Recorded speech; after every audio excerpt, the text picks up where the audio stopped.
देवाला तरी भांडणं होतं, देवाला एवढा वेडा बेभान होऊन नाचत होता. मग जर आपला जगाचा मालक एवढा वेड्यासारखा नाचत असेल, मग आपण काय भांडते? कीर्तनात टाळी, कीर्तनात टाळी, कीर्तनात टाळी,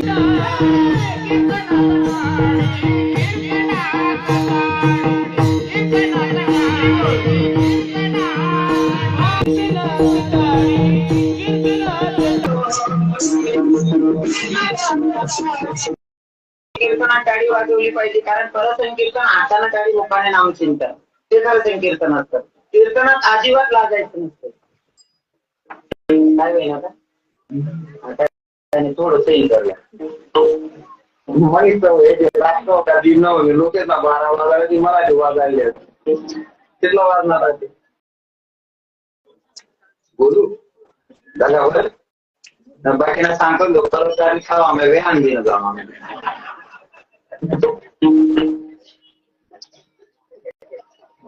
आमचे महाराज येत नाही ना, आगाऊपणा तरी करून गुलचूक खायलो. बाकीने तेच आहे ना, नाही माहिती आवडत नाही काकू तुला येतच नाही.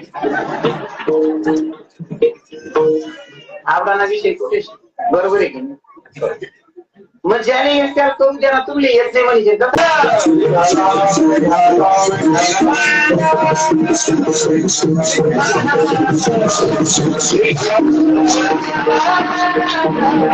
भैया योगीने कन्हैयाला जन्माला घातलं, यशोदेला लाड पुरवली. जरूर सांगायला पाहिजे. प्रभू रामचंद्र वनवासात गेले, कौशल्य रडत होती, जरूर सांगा. पण दादा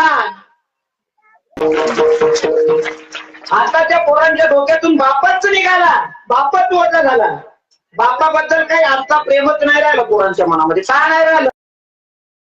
आजचा प्रत्येक कीर्तनकार माझ्यासारखे लाखो कीर्तनकार सांगतात आई माझी मायेचा सांगत. मायबद्दल बरेच कविता लिहिल्या गेल्या, पण बापाबद्दल काय? मग बापानं काहीच केलं नाही का आपल्या?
जर मी या विषयावर बोलायला लागलो ना, पुन्हा 2 तास बोलू शकतो या विषयावर.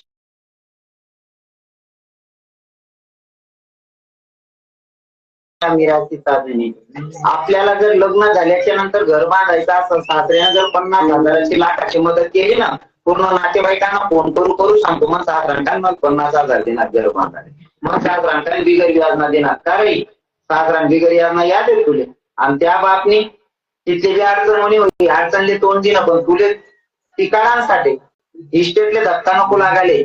स्वतःने दुसऱ्यांना पाय पडीस नाही, स्वतःना संसारला काढा. जमीन विकी नाही, 2-4 एकर जी बी समायती ती तुला डायरेक्ट मालक बनायची ना, त्यांना कधी नावच दिलं नाही. तू बाप ज्या नातेवाईकात 50,000 सासरा नाव काढलं ना, त्या नातेवाईकात मग एकदा सांगता मन बापने मला 10 बिघा समायची हो.